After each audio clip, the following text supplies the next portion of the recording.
Ô André, com todo esse debate aí na internet, muita gente fala que o Sami falou da questão do comparativo. O que você acha que quando fala, não, mas o nazismo ele tem que ter um comparativo com o comunismo? O que você pensa com todo o teu arcabouço intelectual de todo esse que você estuda? Bonito. Você acha que o nazismo ele pode ser equiparado ao comunismo ou um ser pior do que o outro? Porque sempre quando você tem uma comparação do nazismo, tem toda essa comoção. Mas o que você acha em relação à comparação com o comunismo, que deveria ser proibido da mesma forma? São regimes diferentes, que tinham ideologias diferentes, e ambos são genocidas, mortíferos,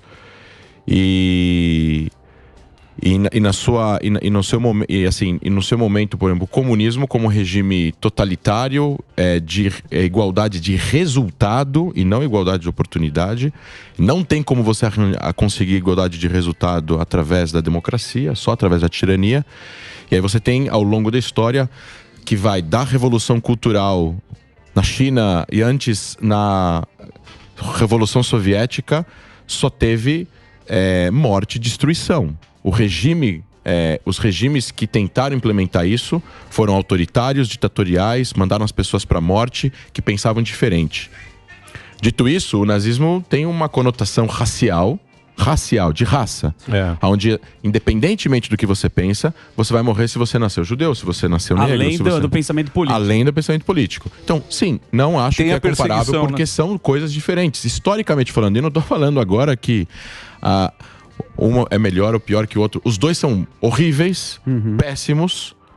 Qualquer coisa que fuja da democracia, da liberdade, inclusive a liberdade partidária, onde as pessoas possam abrir partidos e concorrer a eleições livres. A China não tem eleição.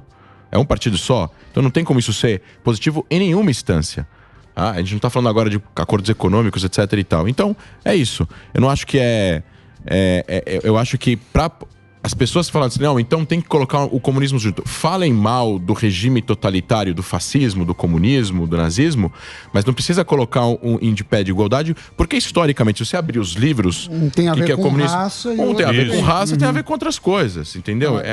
São coisas diferentes. É a mesma coisa que a gente fala agora com a função da Polícia Militar e com a função da Polícia Rodoviária Federal. São coisas diferentes. Os dois são polícias, mas são coisas diferentes, entendeu? Então, assim, eu acho que as pessoas precisam ter esse discernimento e acho que intelectualmente a gente precisaria qualificar esse debate de uma forma um pouquinho mais inteligente do que ficar repetindo esse jargão. Então coloca o comunismo. Não, tem que dar uma lida um pouco mais para entender realmente o que foi. E os dois são abomináveis, na minha opinião.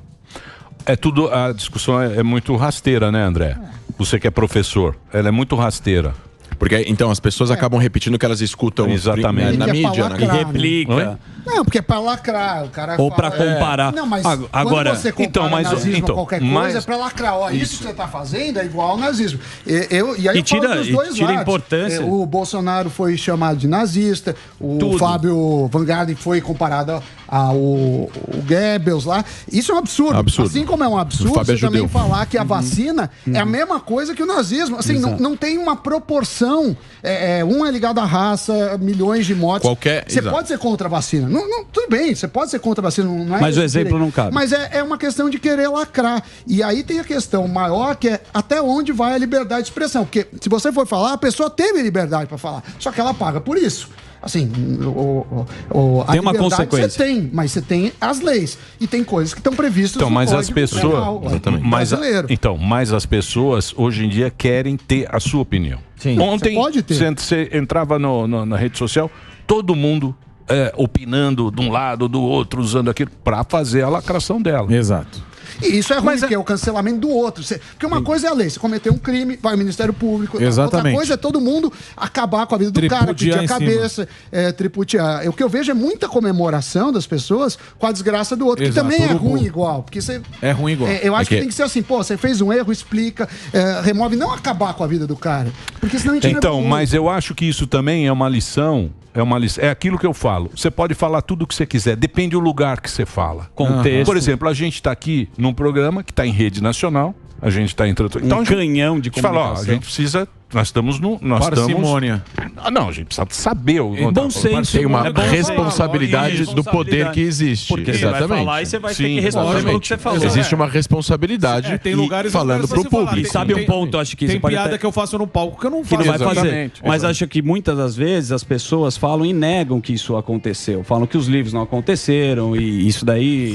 acho que tem uma... Tem um museu do Holocausto. Tem um museu, tem o Yom HaShoah, que é pra relembrar que isso aconteceu. Mas, de fato, o que tem de grupos hoje, se você pegar neonazistas no mundo, acontece? Porque as pessoas falam, não tem isso aqui não tem nem no Brasil. Acontece, se você for agora entrar em discussões políticas em países que está tendo polarização política, onde o populismo foi ou está no poder, sempre você vai ter tentativas de tentar demonizar o outro através de uso de jargões clássicos que variam de país para país, mas você tem nos Estados Unidos, você teve na Europa, você tem protestos contra a liberdade, né, de vacina, enfim, tem todo um protesto rolando na França, na Inglaterra, e eu vejo constantemente o uso de comparativos de campo de concentração. Isso não é normalizado, não pode ser normalizado. O que aconteceu na Segunda Guerra Mundial, o que foi o nazismo, e eu queria a gente passar para os próximos temas, mas assim, não deveria ser normalizado em nenhuma instância. Falem o que vocês acreditam que é em 2022, sem utilizar a memória das vítimas do Holocausto, a memória daqueles que sobreviveram, para poder se fazer valer uma opinião política. Criem outra forma de explicar os seus argumentos sem usar o Holocausto e a Segunda Guerra Mundial. Não tem absolutamente nenhum cabimento.